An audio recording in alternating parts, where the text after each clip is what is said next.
Thank you for tuning in to the Spot Burn Podcast, brought to you by Muskie Fool. Join your hosts, Dan and Josh, as we ignite the hottest topics in fly fishing, answer your burning questions, and get fired up about our love for the great outdoors. Now let's get burning. We hope you enjoy the show.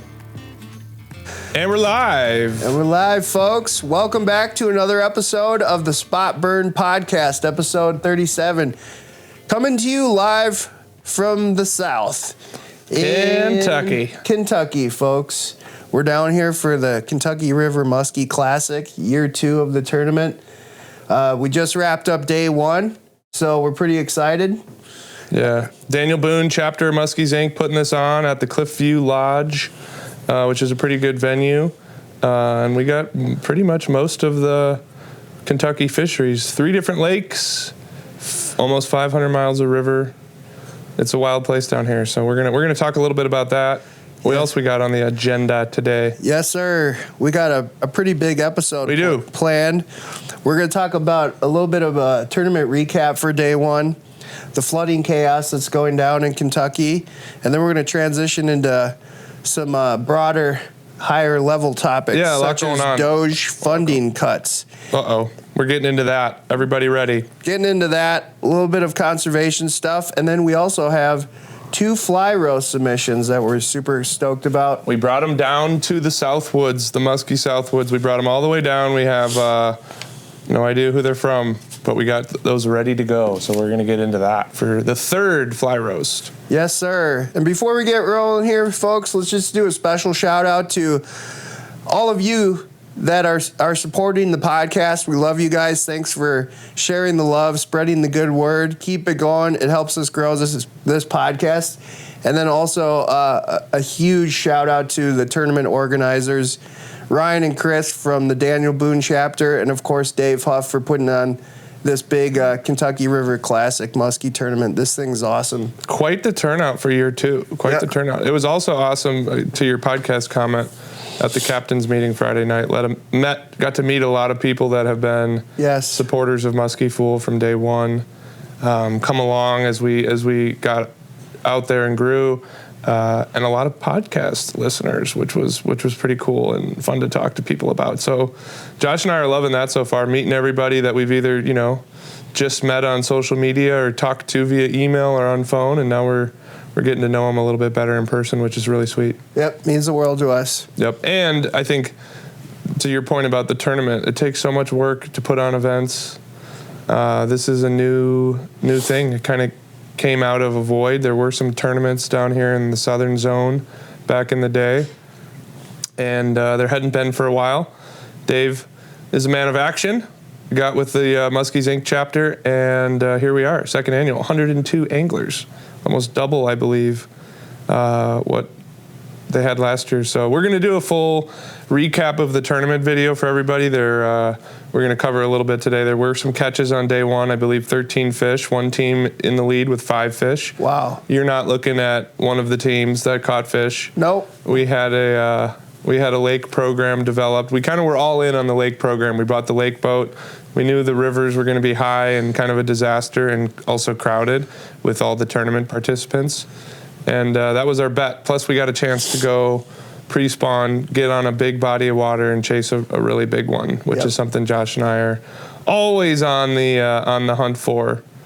But how did it go day 1? Well, it's so crazy to be fishing at the end of February / early March, because typically this is the peak of our off season. It's perfectly between when we've last muskie fished and when we get to go muskie fishing again. So this is a totally new experience for us. Usually when we're competing in these tournaments and fishing in them, we're at the peak of our game. It's in the fall. We've been fishing for months on end. We got stuff dialed.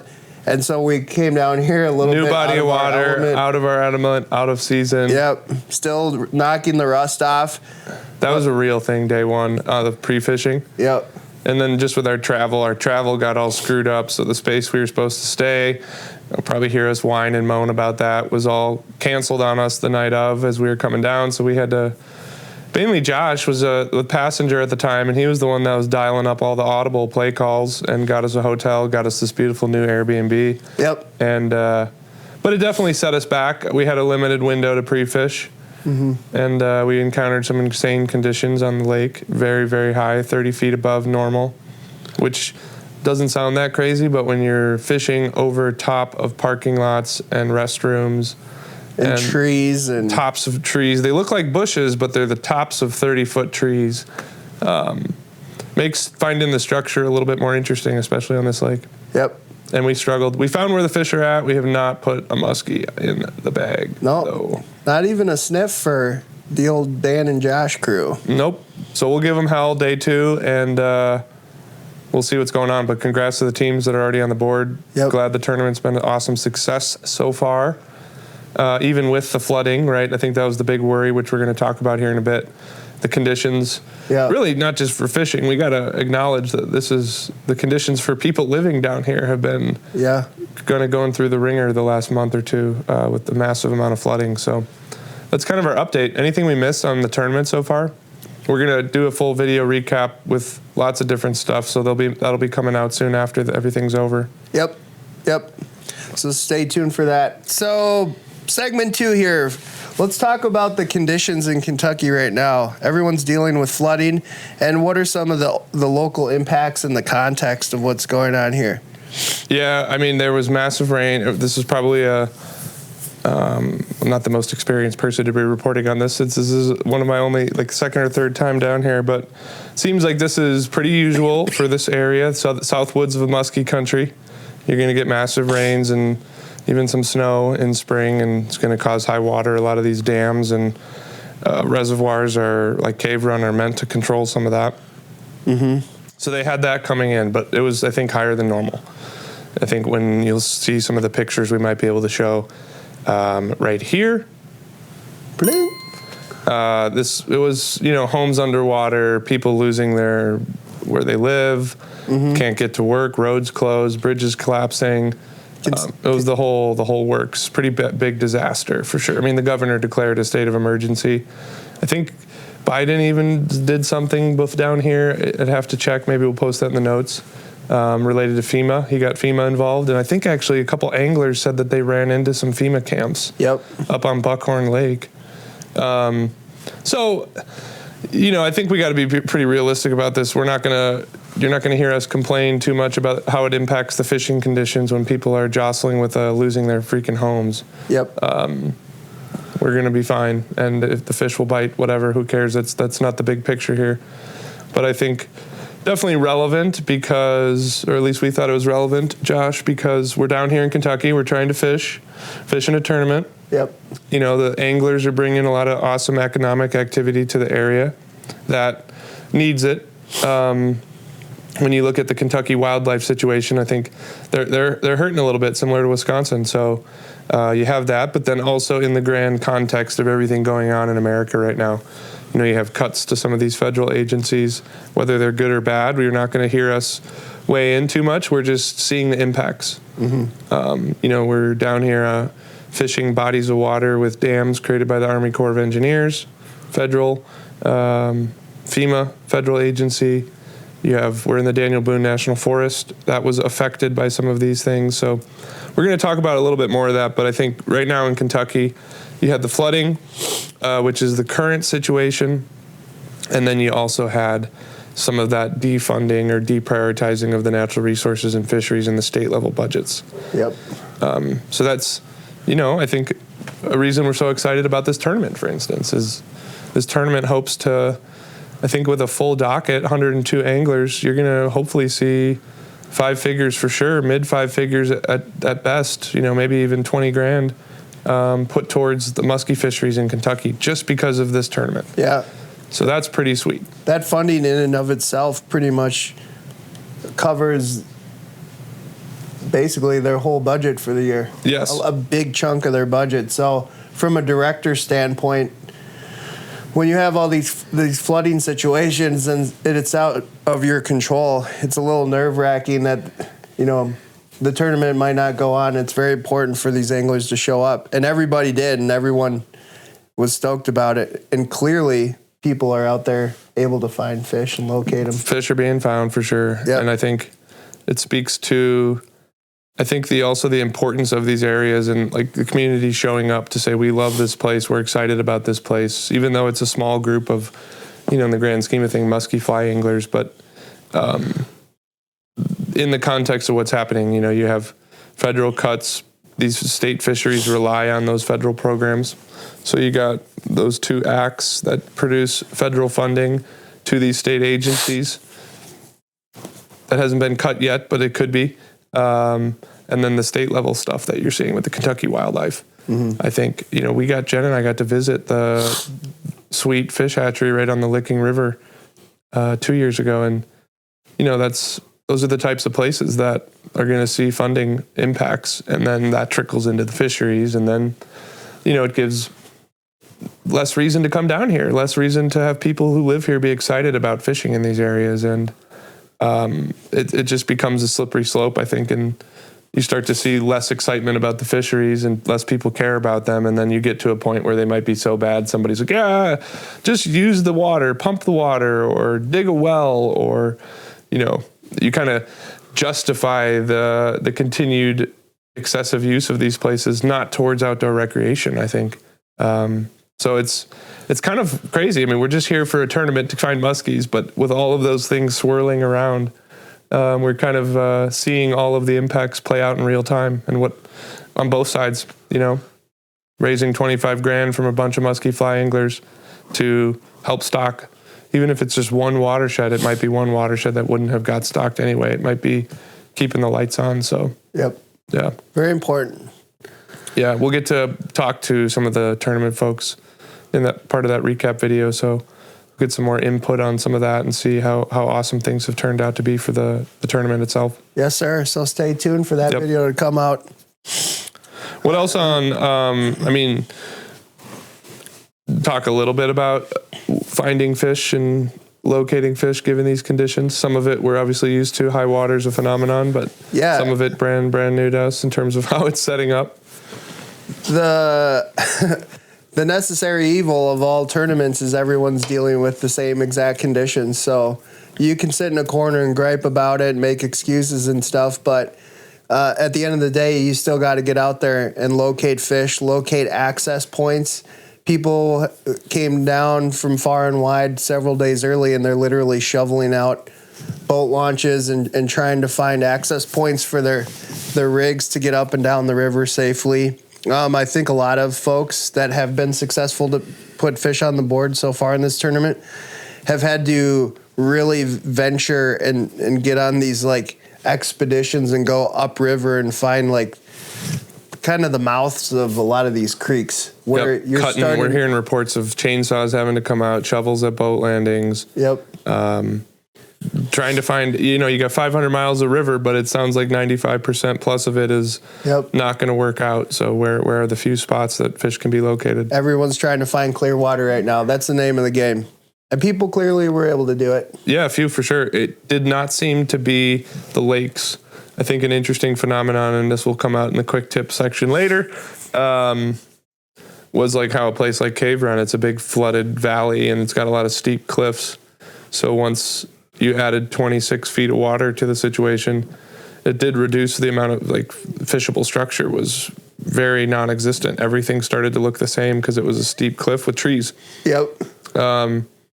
So we focused on the river channel. We focused on spots where we could target some shallow water and see if the bait fish had moved in there, which we did find. So just about putting it together. Trying to find the warmest water temps in the lake. Yep. See if we can get any muskies in the pre-spawn stage up areas. But like Dan said, a lot of it was unpenetratable. Yeah, and especially for a lot of folks, fly fishing. Exactly, and a lot of folks, limited electronics, which we're in favor of. No live scope, which we like.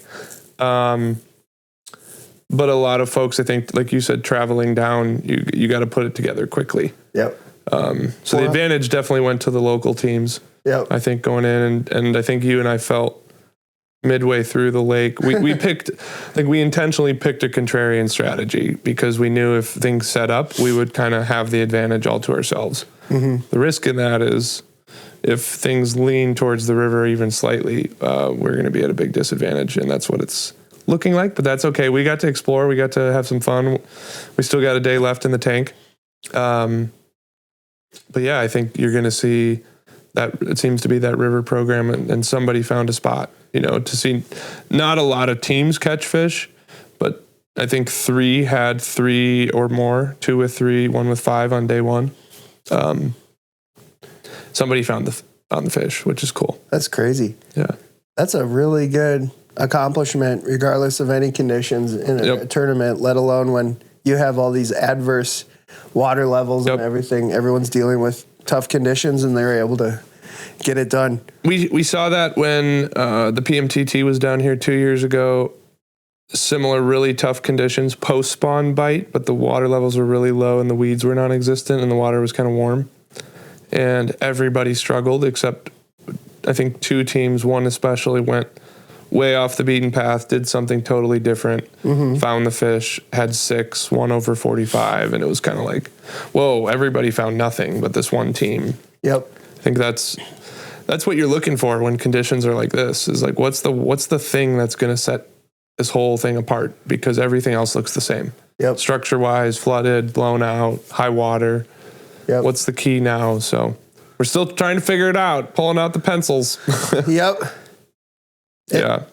And at the end of the day, you can approach these tournaments from 2 different perspectives. One is you can be super competitive, come down really early, really dial in your program, get on some fish, and get it done.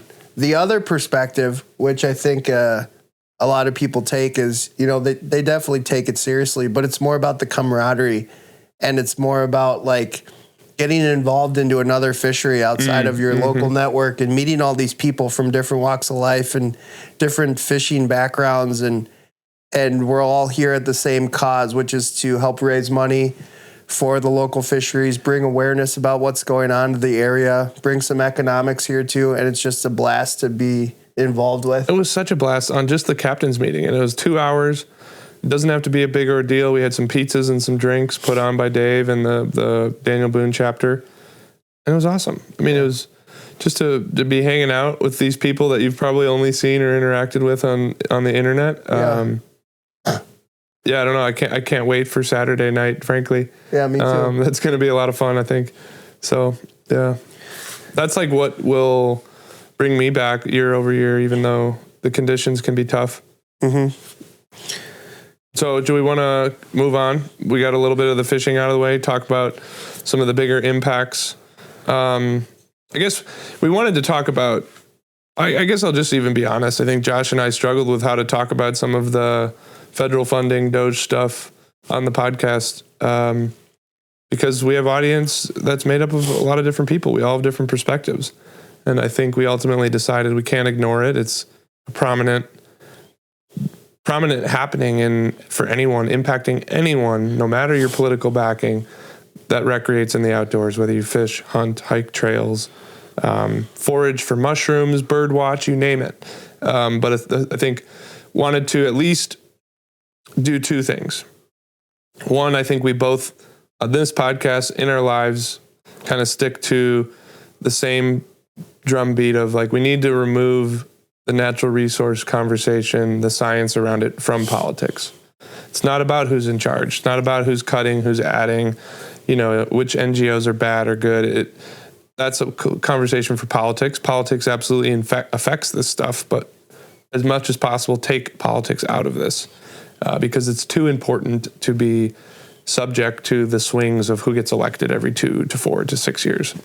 So that was number 1. And number 2 is talk about the issues happening as much as real time, relevant to us and folks like us, folks that listen to this podcast. Things that are affecting our water quality, our fisheries, our state wildlife agencies, our hunting, because as much as we don't hunt and talk a ton about hunting on here, we deal in the world of bucktail, and hunters and anglers are often lopped together when it comes to some of this budget stuff. So that's kind of what we're going to do. We're going to dive into some of it. We're going to talk today just about here being in Kentucky, being at this tournament.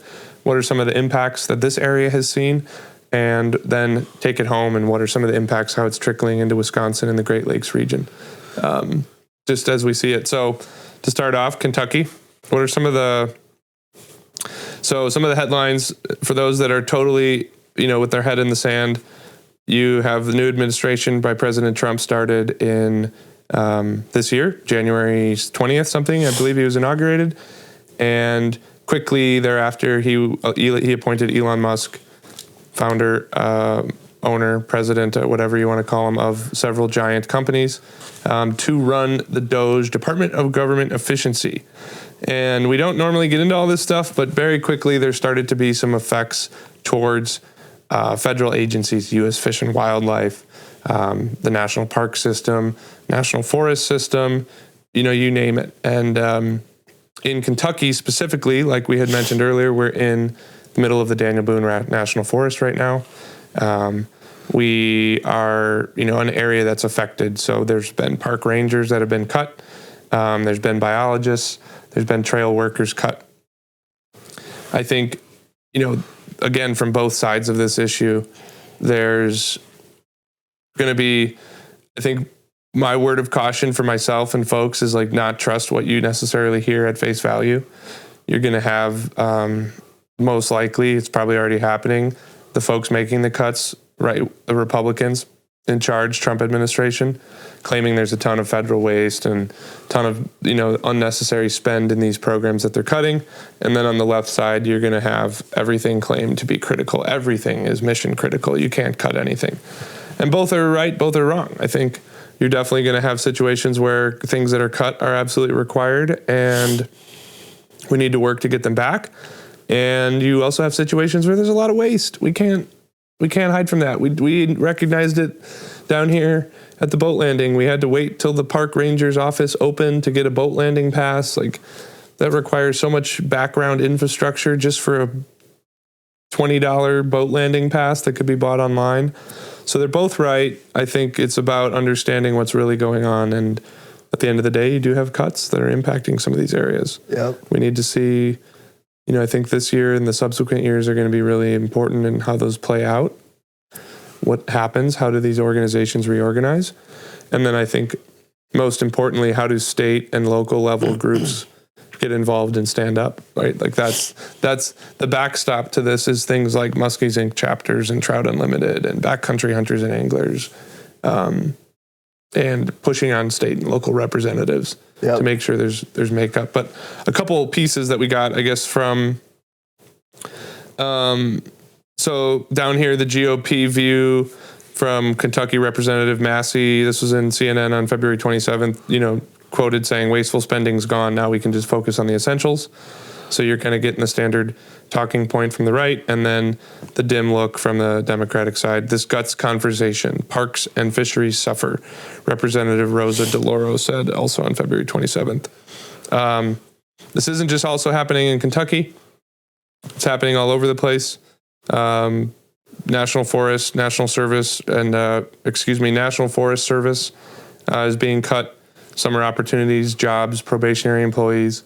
So there's a lot going on there. It's tough to see. You don't really know as someone in our position what is truly the truth. You got claims of fraud, wasteful spending, cuts coming, and then you have the other side, as we said, saying this is going to gut everything. Mm-hmm. It's probably right down the middle somewhere that's true to this, and I think that's going to be yet to be seen on what that actually looks like. We're obviously not in favor of stripping our natural resources. I think the big threat coming from the right is that these places are going to be defunded further. They're going to erode, and then it's going to justify, stripping them for their minerals, their rights, their pipelines, their water. And it's just going to be a slippery slope to, one of the greatest gems of America is all of this public land and public resource. Mm-hmm. And then on the left, I think, the critique is, and you can see this all over the internet now, there's a bunch of wasteful spending. And we're spending all this money, all these tax dollars on all these programs. And you look around and our natural resources aren't all that awesome.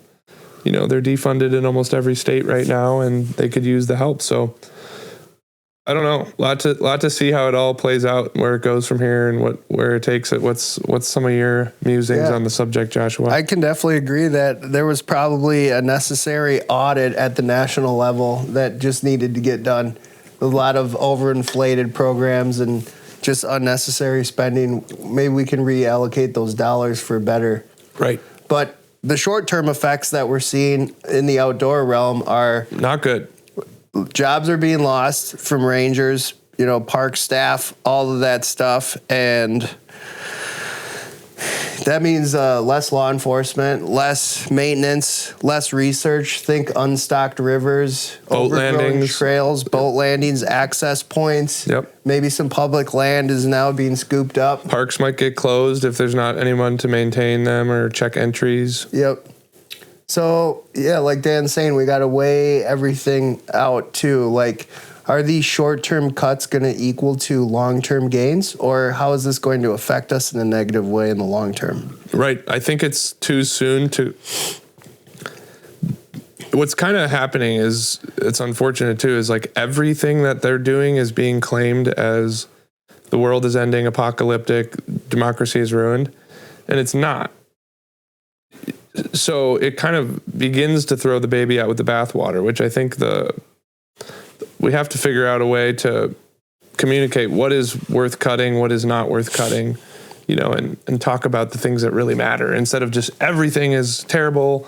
Like we said, there's definitely some waste and there's some areas to improve, but we can't just assume that it's all good and perfect and needs to be maintained. I think it's only time is going to tell what happens over the next, this summer at these national parks and national forests. Mm-hmm. Hard to know right now, but I think definitely seeing the impacts. And then I think to transition, maybe start talking about some of the stuff we've seen at home. We haven't seen any direct impacts like here in Kentucky yet. Obviously the FEMA was involved, part of this flooding, but again, too soon to see what's going to happen with some of these national forests in this area. Mm-hmm. But at home, we are seeing some more direct impacts, more quickly felt.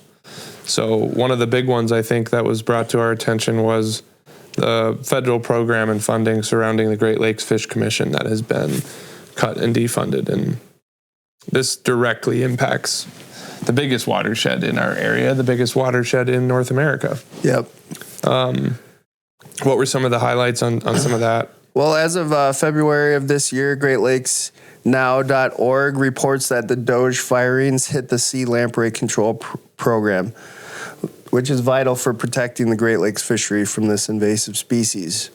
The two sides to that, the GOP are streamlining bloated agencies, according to Axios in February 25, and the Democrats / locals, quote, "This risks a fishery collapse. Lampreys could surge."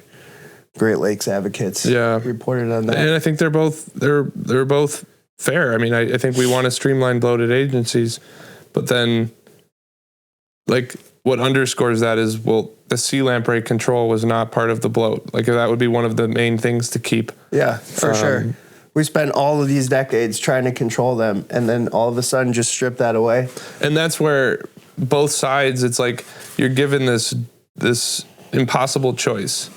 You can either agree with the right and cut wasteful spending, but then what you often see happen, and we are seeing happen, is wasteful spending in areas that matter are cut and the doors of regulation are opened. The agencies to make sure you approve water use and pumping rights and farming, those are cut. So it's open season for business and we're cutting the sea lamprey control. So it's like, well, we didn't say we wanted to streamline these agencies so it would make it easier to bring chips into the channels to spread sea lamprey. So, and then on the left, it's like you have to keep everything. These agencies aren't bloated, and it's like, well, they are bloated. They're not doing a great, effective job in every area. In some areas, yes. So it's tough to see. I mean, and it doesn't take much. It takes like one bad year of sea lamprey control let go to open the floodgates. Absolutely. We're going to hopefully be, we haven't landed this one, but we're hopefully going to dig in a little bit more on the Great Lakes Fish Commission and the sea lampreys with a special podcast guest that has approached us. So more to come on that. I think now we will be able to talk about the kind of current events relevance too, because prior to us discussing that topic, it wasn't even being considered that these programs would be cut. Yep. So So, but yeah, that's kind of one of the big impacts right now. So big cuts to the Great Lakes, which is a federal body of water, given that it borders so many different states, different countries, Canada and the U.S. U.S.-Canada relations are not at an all-time high either. So the Great Lakes is one of those things that can almost get forgotten in the battle, I guess, if you will. What were some other state level? What was the other big state happening? Oh, Tony Evers. Tony Evers license fee proposal. So the details on this, according to WJeffAW, says Evers wants to hike fishing licenses. Resident annual from $20 to $30. Non-resident from $50 to $75 as part of the 2025-27 budget. Wow. So this would be an estimated revenue generator of 10 to 12 million or more annually for the DNR per state projections. Yeah, I looked at those numbers. I will say I think they're a little high because they do not factor in at all that there's going to be a dramatic decrease in the number of licenses. Mm-hmm. But I still think you're going to see a positive short-term revenue gain. And just to double click too, it's not just fishing licenses. It was across the board. We'll publish the chart right here of all the license increases: hunting, trapping, fishing, non-resident, resident, kind of everybody. Yep. Initial reaction so far, online chatter saying this is trending on X, showing surprising support. Yep. Same saw it on Facebook. Same thing on Facebook groups. I think I was actually surprised to see so much support, even from anti-Evers crowd. There was a lot of, I hate this guy, but this is good. They should raise it more. Even folks saying they should raise it more on non-residents. I mean, ultimately, my reaction is kind of like, we knew this was likely to happen, that it's the short and easy path to say, oh yeah, we need to balance the budget. Let's raise license fees. It's the political win. You know, Evers looks like he saved the day. I just don't have any confidence, as we've detailed on previous podcasts, that a license increase is going to solve this long term. No, you're just relying more on fishermen and hunters to fund these places. It's not going to be enough long term. It's just going to balance the budget and kind of create a political win. Again, we're in favor of it. I'm not going to sit here and come out against the license fee increase. I'm just going to caution us to be like, yep, issue closed. It's a good first step for sure, but overall, I think the whole funding model needs to be addressed and nip it in the bud. Yeah, especially when we're right back here in a couple of years. Yep. You know, we might not be talking about the DNR budget deficit, but we're not talking about, you know, all of the cuts to the fisheries that we never got back. And that's, I think, something we're going to have to watch out for. So like the initial pros of that are, like Dan is saying, it's balancing the budget and funding some of these resources out of the gates. But the cons can be argued that fishing licenses are already on the decline. And this is just going to further make people want to not be a part of that. If they're like, well, my license keeps getting jacked up every year. And the far side of that, which is what we've talked about, which is like, what are you doing with the money to make this place great? Because that's what's going to get more fishermen. Yep. And I hate to kind of see the, you know, I think you see that from the general response is like, yeah, jack non-resident fees more. And it's like, just to let you know, we need tourists to come here. Like, there's not enough local anglers to support this. We need tourists to come here. That's what brought economic activity to the North Woods. It wasn't a bunch of Wisconsin locals, as much as we soon seem to forget that. Yep. The locals, of course, want the local fisheries to be great too, and to have the right regulations in place. I think an area that could be missed by this is the concept of outfitter licenses too, and raising guide fees, because ultimately that's a core area of the economic activity. You're not going to raise a ton of money by increasing beaver trapping licenses. But there's a lot of guides for hunting and fishing, and it's very decentralized.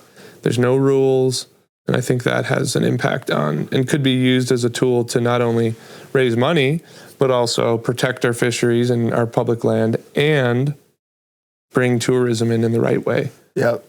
Because I mean, you look at it from a tourist angle, they have no idea which guide is a good one or a bad one. They all kind of look the same. There's no outfitters. Some people argue that's a good thing because it makes it really easy for you to become a guide in Wisconsin, but you won't find me being one of those. No. Yeah. It's kind of like the Wild West in the Midwest. Kind of. And it's not the Wild West out west. They're pretty stringent about the guiding regulations out there. Yeah, and I think it helps the situation, and it creates a more organized situation. Of course, if you're trying to break in as a guide, it's going to give a few more hoops to jump through, but you shouldn't just be able to buy a boat and a $40 guide license and go show everybody everything without any knowledge. Agreed. So we'll see. I think the biggest thing here is, what is this money going to be spent on? Where does it come back to the fisheries? If they are going to be netting 8, 10, 12 million extra dollars annually, that's awesome. We're saying we want to pay for higher licenses, but what are we going to get for it? Mm-hmm. And we are going to hopefully stay connected to that. We'll keep reporting on that as we get information. But good to see. Also, it's just a budget proposal right now. I think I claimed that it was the simple, easy way, and it's probably the simple way. That's the other challenge here, is it still has to get through the approval processes. So we'll see. What else do we have going on? We got some other industry topics we could kind of transition to. We've kind of hit the Doge stuff dead. I think we're introducing the topic. We're going to talk more about this stuff because these cuts and the impacts and the reorganization of all of this state and federal fish and wildlife agencies, it's a tough nut to crack. There's a lot going on, and we're just going to do our best to kind of start at a high level and break this down over time. All right, first other hot industry topic, roadway runoff. Reported from NOAA in February of this year, confirms runoff kills coho, steelhead, and Chinook salmon because the tires and pollutants are the silent killers of these fisheries. Yeah, just a small story. I don't know that we have a lot to say on this, but it was an interesting article brought to our attention by a podcast listener. I think confirms why we need some level of federal funding to do research like these agencies, NOAA. I would argue any fisherman would want to see this type of research being done. What are the impacts of runoff to our local fisheries? It looks like this study had already been done. I'm going to probably get the details wrong. Already been done on some, I think, salmon. And this was furthering to show that it did have a similar impact on steelhead and cohos. So we'll see. I don't know that there's anything yet coming out of this, but you would potentially look to see some type of protections from the EPA. You know, this is an area where we do need this type of stuff. We all know that runoff is affecting our fisheries in a myriad of ways. We've talked about it here in Madison, or not in Madison, but when we are in our home state of Madison. And, you know, this is something I don't think anybody would have thought coming out of the Pacific Northwest. Oh, speaking of the Pacific Northwest, let's talk about the Washington fur ban House bill. So the context on this is not the first attempt in the recent years to ban the sale and trade of fur, and that in all of the ways it's been written would include things like bucktail, you know, belly hair, feathers, any natural fly tying material, and any fly that uses those natural fly tying materials. So it'd be a pretty devastating blow to fly fishing world in a time when it just seems like they're up against the ropes a little bit, trying to fight the good fight. You know, business is tough as the modern world changes. And now you have states, counties trying to ban the sale of fur. It's not coming as an attack on fly fishing. I think it's, as you've seen, it's coming from the PETA crowds who don't want to see animal abuse, which I'm sure there is some animal abuse going on, but I can tell you it's not happening with some of the fly tying materials. And then it's just written so broadly that it would like cut out all of these. So it first happened, I saw at least in Oregon. It was I think a county level thing. It did not get passed, but it spooked Hairline Dubbing enough to move their entire operation from Oregon over to Michigan. You don't have to worry about fur bans in the Midwest. Then the next one we talked about recently on a podcast was in Denver. That was Denver County. It did not get passed. This third one, though, has some legs. This is a state-level bill in Washington. I believe House Bill 1875. We'll make sure we get that right on the notes. But this would be a full ban statewide on all fur trade. And pretty devastating. Did you see Josh at Spawn Fly Fish? I think he posted a video about this. He's getting involved. I was just going to say, yeah, this really affects Spawn's fly fishing business, and Josh has been getting on the horn a little bit on YouTube to just raise awareness and try to educate people on this topic. Mm-hmm. And the same thing we're saying. I mean, the obvious is, yeah, he's fighting to protect his business, and he doesn't want the ban on fur to affect fly fishing in Washington and put him out of business. Mm-hmm. But he's also talking about the higher level impacts of like what makes the state of Washington great is the natural resource that anglers flock to, just like here in Wisconsin. And it just kind of seems to be another angle of attack on that. Mm-hmm. You know, you can't enjoy it the way we want to enjoy it. I can't go shoot a deer and use the materials to tie a fly to catch a fish because you've taken away my public land and my water and made it so I can't sell and trade in fur. It's just like, so I think he's right to be angered about that. And we all are. We all need to kind of make sure that this does not come into our home states. Mm-hmm. Does that mean we're all for animal abuse? Absolutely not. No. We should be able to shut that down without cutting everything off at the head. Dan and I, for one, do not like anal electrocution to gain access to. No, it's terrible. Ban it. Ban anal electrocution. There you go. That'd be more appropriate. But we also need natural fibers in our lives. And the way of procuring those is like, it's as humane as the way you get your eggs from the grocery store. So it truly is. Yeah. I don't know. It's tough to see. So we're in support of you guys out at Spawn and hope that the Washington state can rewrite this or put an end to this type of shit in general. I don't know why this is the most prescient issue for these states right now. Yeah. Don't you want economic activity to come to your state? I don't get it. Kill the bill, folks. Kill the bill. All right, moving on. Next topic, shields. We don't seem to have any light ones today, folks. Shields in Wauwatosa. So for those listeners that don't live in Wisconsin, Shields is a big ass outdoor store. And there's a 200,000 square foot store that's being proposed to open this spring of 2027, or it is opening this spring. Yep, Mayfair Mall, I believe, in Wauwatosa. This is just 1 hour from Muskie Fool HQ. Yep. Where I grew up, too. And we're not here to shit on Shields. Let's just be clear. That would be, A, stupid, and B, kind of just a whiny bitch mentality. Like, they're a giant company. If you've been into a Shields, they actually do a really nice job. They're cool. Mm-hmm. Anybody that loves the outdoors loves going into these places. Cabela's the same. Like, they have all of your stuff. And I think I recognize that. Fly shops are those places too. The reason that I think this is important, shops like Muskie Fool and Fly Fishers in Milwaukee we have a competitor, a big one, a huge one with a huge budget. And I think the point is twofold for me is one, to paint the scale of these, right? Like we didn't get a local city official to help us, in a land swap, get a huge amount of land that's going to have some financing by the local governments to build this $200,000 Shields mansion. Now, the benefits of that are that there'll be tax revenues and all of that brought back, and sales tax revenue brought back to that local area because Shields will generate economic activity, more so than a Muskie Fool or a Fly Fishers. But the point is, like, this is why you're going to see bigger retailers get into this, because they have the scale to build a 200,000 square foot facility, get the government contracts to approve it, to help finance it.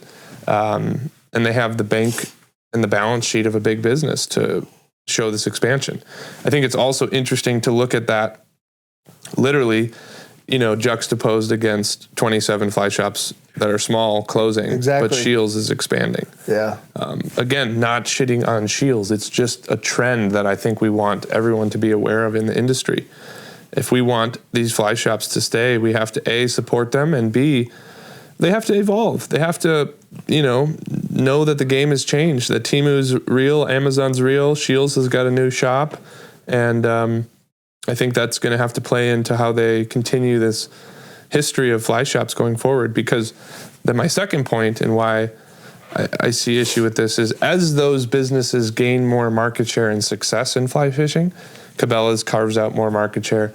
Sims carves out more market share. Shields. I think you see less of a local tie and connection. Yeah. Shields is a Midwest company. They're located, I believe, in North Dakota. They have shops all over. They have one in Eau Claire, where Josh is from, now one in Milwaukee, where I'm from. And the amount of good that they do, balanced with the amount of economic activity that they bring, I think leaves us wishing for a lot more. And yes, I know they have their funds and the employees can donate a portion, but that's all. We got to be realistic. That's a lot of like greenwashing and a lot of signaling, to virtue signaling, like we're doing the right thing. Yeah. These are giant companies that are built on the backs of our natural resources. Muskie Fool takes that incredibly seriously, but we can only do so much as a small retailer. Yeah. We can band together with the other retailers, but Shields, Cabela's, Sims, they have the backing to get in front of governments and get approvals and say, look, we're only going to build this if portions of the tax revenue go back to our fisheries. Like those things matter. And I want to see more out of that. I see that in fly shops, Muskie Fool, other shops in the country, but you don't see it from the bigs. Oh. And unfortunately, for a small industry like fly fishing, it's only $1 billion industry in America. We need that. Otherwise, it's just going to be small time. So that's kind of how I react to it all. I'm not like devastated that some competitor's going to come in. We're going to stick to our guns, do our thing. Shields is going to have a big offering, but they're not going to have the local knowledge. They're not going to know how to use this stuff. They're not going to know what rods are shit and what rods are good and what waders leak and which ones don't. And I think that's how I think about it. I think the bigger trends are the ones that concern me. The industry gets more consolidated in the bigger hands that have less of a tie to the local fisheries. Yeah. And there can be a lot of changes with that would help me sleep better at night. But right now, I think the trend line is bigger, and more of a disconnection away from those fisheries and the good that can be done. Yep. There's my hot take on Shields. That's a good hot take. I have several hot takes. You didn't tell me to shut up on that one yet. Go for it. That was really awesome. I have some other comments about that are pretty negative that shit on big box stores, so I'll keep those to myself. Just give us one. Dangle us with one. I think that Dan did a really good job of speaking at a high level there. And brought. I was politically really correct. You can veer off course for us. I'll veer off course for a second. So Cabela's, Bass Pro Shop, Shields. Some of these big box stores, what they do too is they'll have a ton of taxidermy and big fish aquariums in there. So now these stores are classified as like half of a museum instead of a 200,000 square foot store. So they're only being taxed as if they were a 40,000 square foot store. This is true. And they're able to write all that off, which helps them keep the cost of all their products down. They're able to, really net in a lot more profits. And that just ultimately squeezes out all these local small businesses that truly care about the community, hosting local events, caring about local fisheries, watersheds, and all of that stuff. Yep. So and the thing is, like, we have the potential to do that too, because it's in the tax code, but it's the scale that gives you the advantage. Yes. And if you look at Shields or Cabela's, I know folks that work at the local ones, they're nice people. They want to do a good thing and they want to be more accessible to fishing, but it's more the corporate interests that, at the end of the day, Shields is a for-profit entity that has shareholders, and those shareholders do not consist of the fisheries. So that return to capital goes back. That's why we've been from day one. What was the true north is like, can we build a business that makes money, that funnels that profit into the fisheries? That was the whole goal, and that's what guides us, and it's difficult. And I think just to rest that case, I want to see more as Shields expands. I want to see more of that locally here in Wisconsin. Yeah. Imagine if they donated 5% of their profits to local conservation like Muskie Fool does. That's the thing is, like, we get to donate thousands of dollars. They'd be donating hundreds of thousands or millions of dollars, and that would change the game. Yeah. And you're just not seeing that. It doesn't take much, especially from these Goliaths out there. So hopefully at some point there can be a shift in that mentality. Yep. And I think just know who you're voting for when you go to Fly Fishers, and you live 20 minutes from Fly Fishers and 15 minutes from Shields, and you go to Fly Fishers and buy the dubbing that's a little bit more expensive at Fly Fishers. Mm-hmm. It's going back to a local, Wisconsin angler, a family of Wisconsin anglers. Same with Driftless Angler, Tight Lines, Muskie Fool, all of these places. I don't think you can say the same about Shields. At the very best, that might go to a company in North Dakota who has employees who decide to maybe invest some of that money into Pheasants Forever in North Dakota. That's how it gets cut up. It might make it back, but there's nothing hard-coded. Mm-hmm. So I'll shut up now. I'll shut myself up. I think that was a really good hot take. We covered tons of salient points. And it's probably time to move on a more fun topic. What do we got next? We got the fly roast. The fly roast. What's in the box? We don't really know. Hooks, feathers, fur, some highs, some lows. Dan and Josh are here to see if this flies fire up your comedy. Welcome to the Fly Roast! Warning, we are not liable for anything we say in the Fly Roast. Usually recording is an out-of-body experience, so forget everything we're about to say.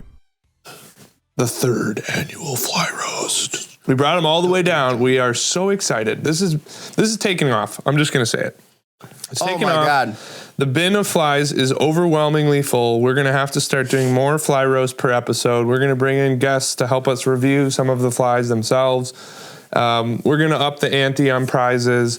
We're going to take this to a whole nother level because you guys, we thought it had some wheels, and everybody, immediate feedback is off the charts.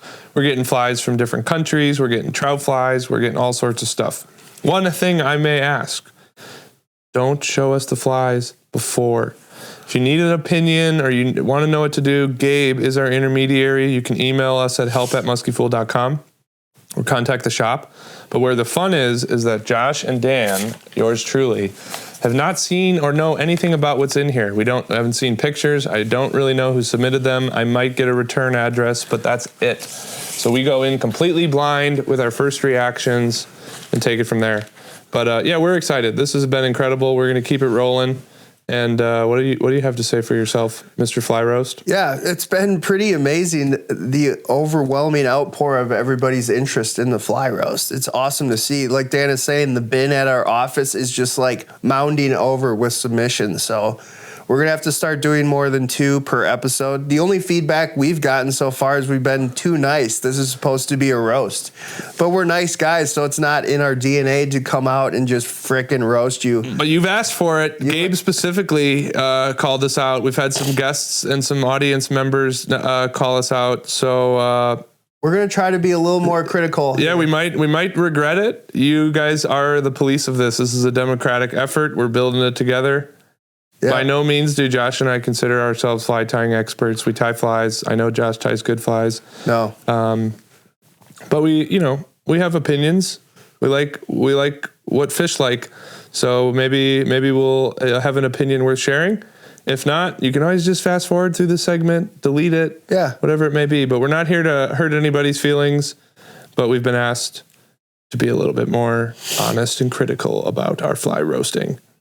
So here you have it. Hell yeah. So round 3. Let's get into it. Dan, you want to kick us off for round 3 of the fly roast here? We got a tube. That was mailed to us. Dan's going for the tube. Not yet. And then we have a very non-discreet manila envelope. Ooh. I'm going to go with the manila envelope first. Hopefully it's not a pipe bomb. I always get nervous about this. Like some anthrax? Anthrax. Here we go. We're going to be dead in 17 hours. All right, we have the submission. We have the fly. Oh my gosh. What do we have in here, dude? You need to inspect that for me. All right, here we go. Oh, dude. Okay. This is from Jack Sicer. I probably mispronounced that. He's from Kentucky. We brought a Kentucky one down here. Dude. What are the freaking chances? Okay, I'm going to open this up, bring it to the camera. He's from Kentucky. Instagram handle is bullmouse. The fly's name is bison fur and 2mm foam. Tell us a little bit about your fly. While working for a Forest Service bison program, there was a ton of sheckled bison fur everywhere. I collected it for tying. This was my first attempt, which was rough. Poorly wrapped, but I have caught plenty of bass on it. I also threw in a bag of bison fur. It was straight from the field to the bag. I think it would be better used in y'all's hands. I really enjoy your podcast and hope you guys never stop. Thank you for all that you do for the community. Also, rip me apart. I have improved since I tied 2 of those flies so I can handle it. Oh, baby. Look at that. This is rad. Let me see some of this bison fur. That's real bison, baby. Dude. It's got like mop fly potential or like a semi-seal leech. So now we're critiquing materials. Oh my goodness. It's like dubbing. Okay. A hunk of bison fur from Jack Sicer. Jack, you're the fucking man. You already are way ahead in any other fly roast. You gave us materials from bison. This is so dope. All right, instant gut check. Dan, first thoughts on seeing this fly? I haven't even seen it, and I like it because of the backstory. I'm a stickler for a story, and this has got a backstory. So Yeah, really cool backstory. We are probably even going to be accused of planting this one because the happenstance of it isn't crazy. So we're talking about someone from Kentucky who is working on a Forest Service project. We just talked about Forest Service and how important it can be. Forest Service project around bison in Kentucky, where Josh and I are located for the Kentucky River Classic. I'm giddy. It's like a human centipede scenario where it comes full circle here. I love how this fly came from Kentucky, went up north, and then we brought it back. Brought it back to Kentucky. This bison fur is back home. It's back home. That's crazy. So we got like a little, looks like a kind of mousy plume of, it's going to be like a little bit of a chugger. Chugger? Yeah, it gives me like chugger knot vibes. Yeah. Have you ever seen the like, it's obviously got mouse pattern vibes with the foam tail and like the underbelly, but I like this for the mouse fur. So first reactions are like, the story is very cool. The bison fur, the submission at large is awesome. Yep. And we got to fly. So followed the rules with a little extra icing on the cake. What's next? What's our next? So we tried to organize a little bit. We want some feedback on this. Organize some of the rubric. So we're going to start with first reactions. Then we're going to comment on techniques and materials. Then we're going to pose it where and how we would like to fish this. We're going to end with one change or critical piece of feedback we would make. And then finally, does it make the Hall of Fame or the Hall of Shame?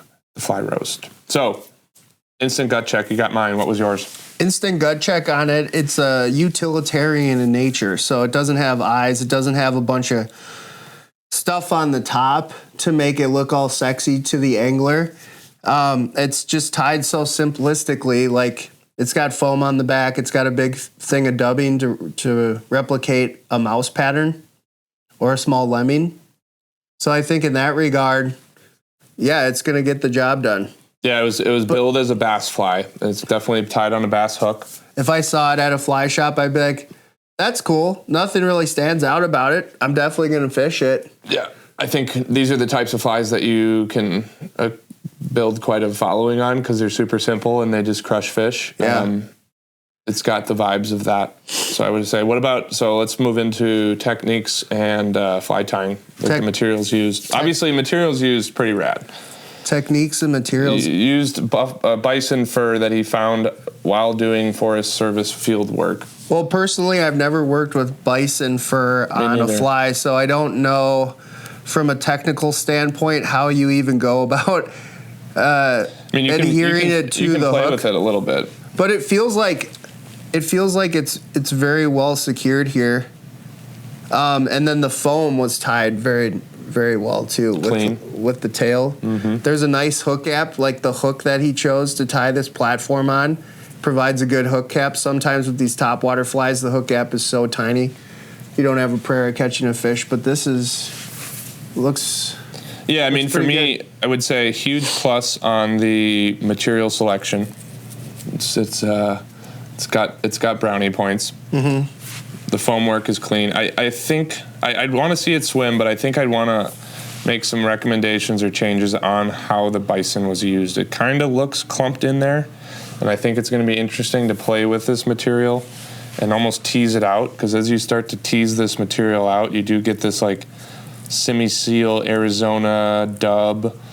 It's got some length to it, and you're going to have to kind of tease out these really tight clumps that are almost like dreadlocks, because I kind of see some of that in there. Or you almost have to use the dreadlock as like a body material that you wrap to give it a real natural, like you could use this on nymphs. Like I want to tie some nymphs with this and use some body material. Yeah. So it just looks a little clumpy on the base and the body. It's probably going to allow it to float, but it will also probably soak up water like a sock. I'm not really sure on the properties of bison. Yeah, when it gets saturated with water, is that going to be enough foam to keep it on the surface? Yeah, it might just kind of like submerge in the film. Mm-hmm. But I think it like overall, it's a solid fly. It's got properties that are going to catch fish. I think from a real deep technique perspective, explore kind of using this material a little bit tighter. I'm pulling it apart right now, and like once I get it to like this, like you can't even see this. Let's see.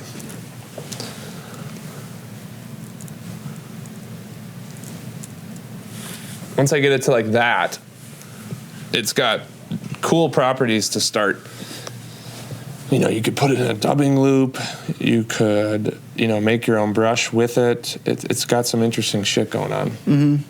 I like that, though. That's got coolness to it. So that's kind of my techniques, materials, as well as maybe one change I would make. Yep. Did you have any changes? I agree with that. I don't know. I think from like... How did it smell? I ended up developing kind of a cold down here, so my sense of smell isn't the best. I was hoping it was more pungent.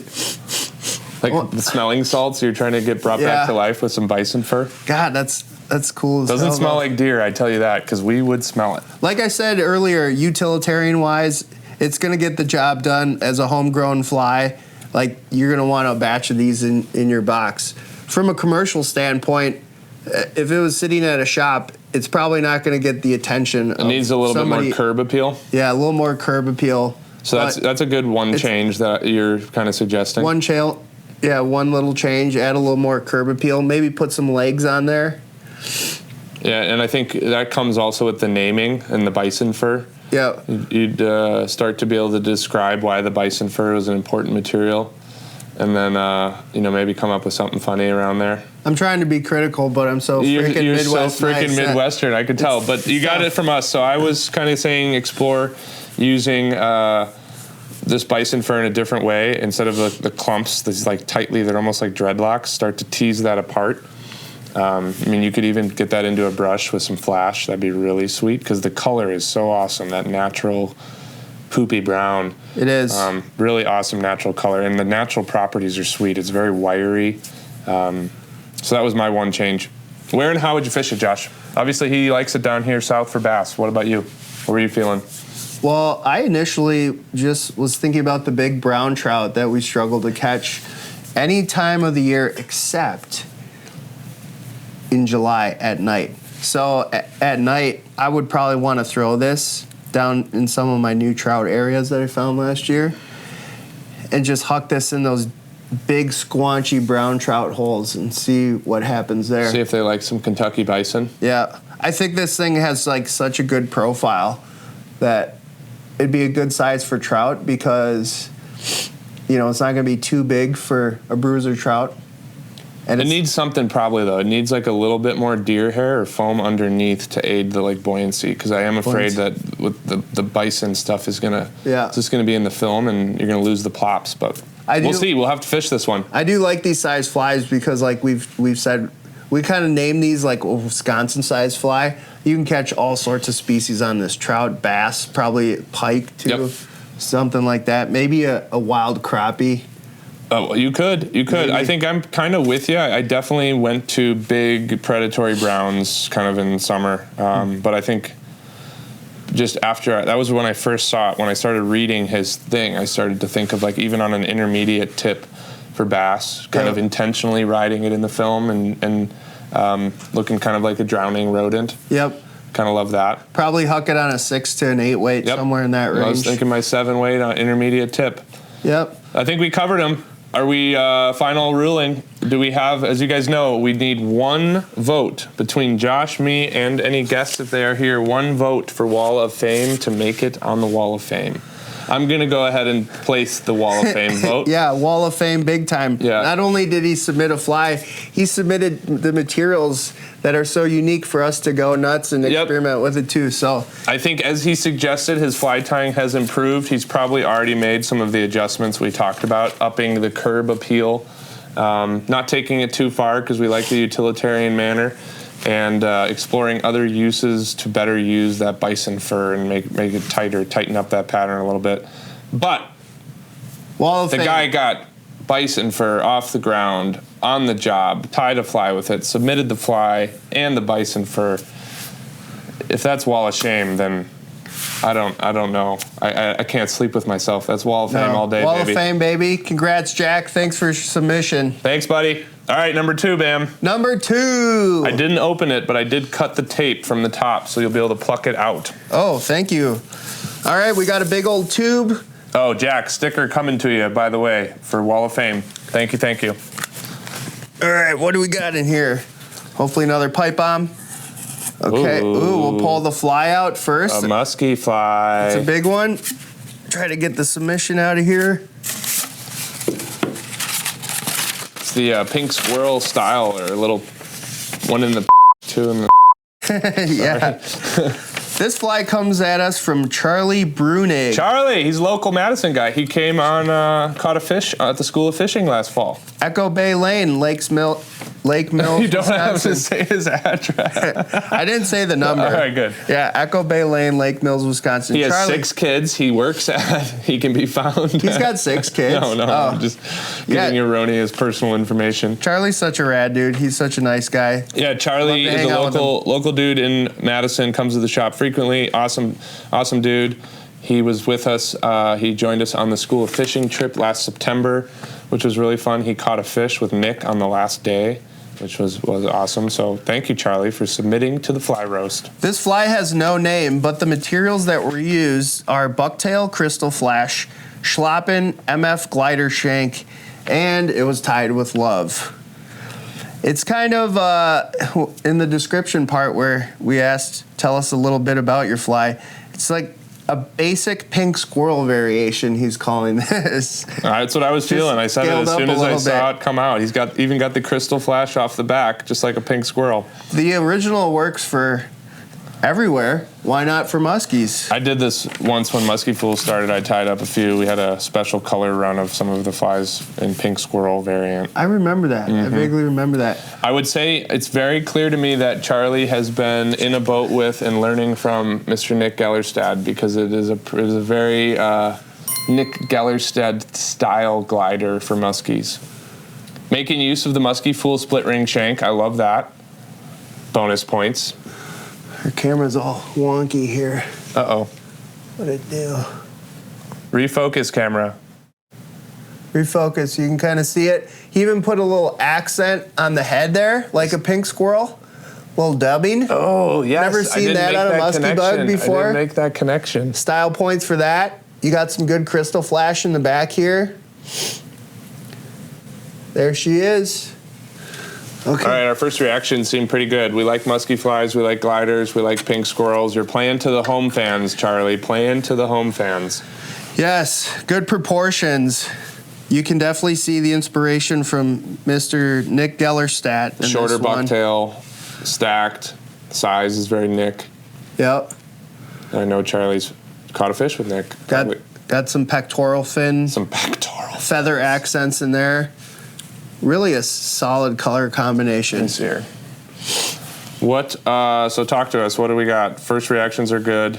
First reactions Materials. There's, we got bucktail, we got schlappen. We like crystal flash off the back. It definitely gives the pink squirrel homage. are good. Not overly bulky. No, I think that's probably going to get into my one. If I could change, I got 2. I love the color. Love the color. Love the use of crystal flash, especially those like red highlights, copper, kind of probably the copper ribbing. Keep up in the ante on that bucktail, and this right here, it tapers off a little bit. It gets hard to stuff that bucktail, but the most important spot to stuff that bucktail is like for most of that split ring shank, if not the front 3/4 of it. And this should be really dense. If you feel through Nick's flies or mine or Gabe's or anyone tying gliders out there, really want density. The best way to achieve it, you see it in Nick's video, is continual small wraps. Every time, don't bring that thread base forward a lot. Don't build up a thread dam. Those bucktails are going to stand straight up. You're going to put another clump in front of them, and they're going to push it down, push it down, push it down, push it down. And you just keep adding. It will feel ridiculous, but you'll feel this almost density in the base. And I would love to feel a little bit more density, Charlie. It's a great looking fly. It's definitely going to swim, especially if you tune it a little. And then my second personal preference is to go with a little bit longer shank, thinner wire hook. I think given the fact that you could use a little bit more density up here, plus the fact that you have a little heavier short shank hook, it might get down a little bit farther. It might nosedive a little bit more as opposed to gliding. But the thing's going to get smoked, man. I mean, overall, very, very fishable bug. We see a lot of musky bugs that are not even close to this. I think we know you. We're a big fan of you. We know you like coming into the shop, so we definitely wanted to offer up some serious feedback on this because your bugs are really good, and I think with a couple tweaks you can make them excellent. So that's kind of my feedback, techniques and materials. Why don't you weigh in a little bit, Josh, before we get on to where we're going to fish it? Techniques and materials. I'm not the best glider tire in the world, so I probably shouldn't comment too much on it. Like usually when I tie gliders, I usually lean this way a little bit more, and then I mean, you can be honest too. I think it's worth knowing that like everybody assumes that all we do is fish gliders at Muskie Fool, and Josh does not really like them. He's not a fan. He put more fish in the boat last year than anybody, and I think it's worth noting that you have some misgivings with the glider enthusiasm. But I think that it does have enough. It might have enough bulk to give you that glidey action. If it doesn't give you enough glidey action, that's okay. It might still hunt like pretty good, like a double Buford too. My critiques on here is usually, cutting one of these treble hook points off and just turn it into a frog hook. Yeah, I think that is eventually coming too, I would assume, just because, let me see it actually, because that one hook will ride up into the fly. So let's see if he's got him on right.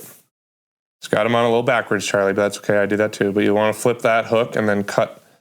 You want this back hook to actually be facing back, and then you cut that one off. You cut that off. So the nub is up in the belly of the fly like that when it's riding. And then play with, as I mentioned about the hooks, play with the weight a little bit. We'll obviously play with it on this one to get the hook weight. The type of treble hook you use on there will impact how well it glides. Sometimes those short, heavy ones can work well. Sometimes they can make it not glide so much. So. Yep.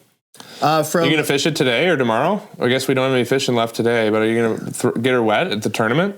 Yeah, I'd like to. Well, there you have it. We've never had one. Fish this We've never had a fly roast go from studio to water in 24 hours. So another critique too. That's I don't know, take it or leave it. But if you look at like a lot of forage and bait fish, and a lot of successful fly patterns, they're darker in front and lighter in the back.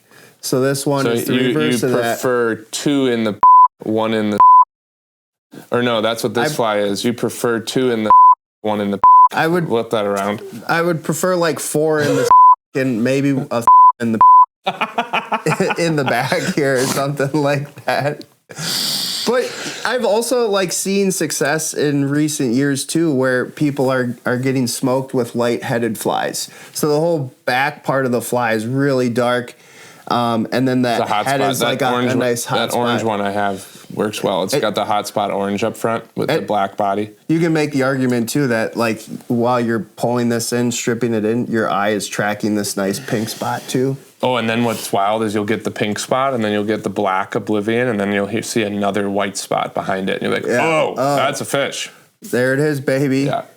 Sometimes if they're dark off the front and light off the back, the fish that's behind it somewhat blends. Major style points for this accent dubbing on the front, though. The little pink squirrel head. The pink squirrel bead. I love that. All right. I wonder if there's a little bead hidden in there, too. Who knows? There could be. Well, as far as where we're fishing it sounds like tomorrow on Cave Run. Cave Run, baby. She's going to be up probably with a Sync 8 or a Sync 5 sonar muskie on there. Yep. Get her down, see if she gets gliding. I might make a few hook adjustments, but I'm going to fish it. Dan and I agreed that we will split the pot with you if we catch the biggest fish of the tournament on this fly. Speak for yourself. Speak for Josh. Okay. Josh said he'll split the pot with you. The pot's, I ain't splitting Dan's the pot. Actually not going to even split it with me. He's just going to go to the nearest casino and dump it all in a slot machine. We got to win first, Josh. We got to win first. So Hall of Fame or Hall of Shame? Absolute wall of shame. I'm just kidding. I'm surprised. Absolute wall of fame, Charlie. We love you. This is a great fly. No one has yet made it to the wall of shame. No one yet. It's getting tougher and tougher, though, to make it to the wall of fame. We're becoming more discerning. Are you a wall of famer? Yeah, this is wall of fame. Yeah. I can't wall of shame a pink squirrel glider that's tied. I love that fly. Yeah. I think it should take over the new mascot instead of the frickin' Wisconsin Badger. Pink squirrel glider. What has the Badger done in a while? The pink squirrel has revolutionized the Wisconsin pink squirrels. Let's just change the whole franchise. Let's go for it. We should just start going around capturing squirrels and then putting them through a spray paint bath. Yeah. So slowly but surely, we get to convince people that pink squirrels are an only Wisconsin phenomenon. Mm-hmm. Agreed. Okay, more to come. Well, I'll probably have to delete this section, though, so we don't have any. We have some plausible deniability. Thank you for your submissions, everyone. We appreciate it. Keep them coming. Yep. Instructions on the website, also in the description and podcast notes on how to get featured on the Fly Roast. We've had 3 so far, 6 willing participants. We appreciate everybody that submitted and subjected yourself to the Fly Roast. Apparently, it's only going to get tougher. We've been asked to roast harder. We've been asked to not hold back. So more coming. We have a bin full of them. We got more podcasts on the way. So the Fly Roast continues for another day. Yes, sir. And we have now our own collection of Kentucky bison material. So watch out, smallmouth bass and trout. We're coming for you.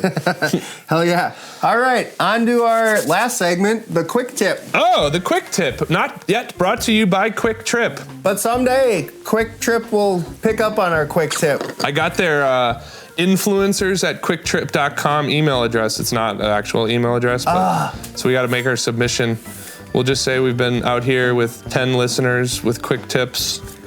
So if you 10 listeners are out there, make sure you go to your local Quick Trip and tell them how much you love Spot Burn. We're just trying to get some free breakfast sandwiches out of this whole ordeal, you know? Maybe some cheese curds, the new cheese curds. See, here I'm doing a little promotional bit for Quick Trip. We're not even sponsored. Tornadoes. I don't fuck with those, man. Sometimes in a low moment, I'll do a little cheese-stuffed hot dog with a Rice Krispie treat. Oh. That's like my self-hate Quick Trip meal. For those who love meat and still want diarrhea. It's slightly better than the pig in a blanket that we had at the Holiday Inn the other day. It said on the sign, it said sausage wraps. Yeah, it looked like a dead guy's wiener. It did. Yeah. It was gray.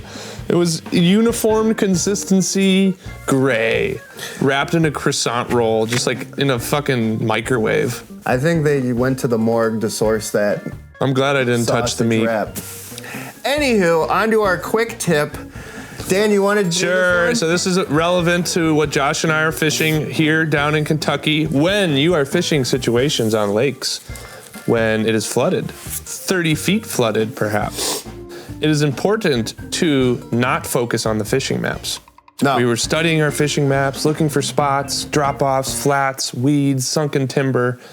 And then we get here, and all of that is 30 feet underwater.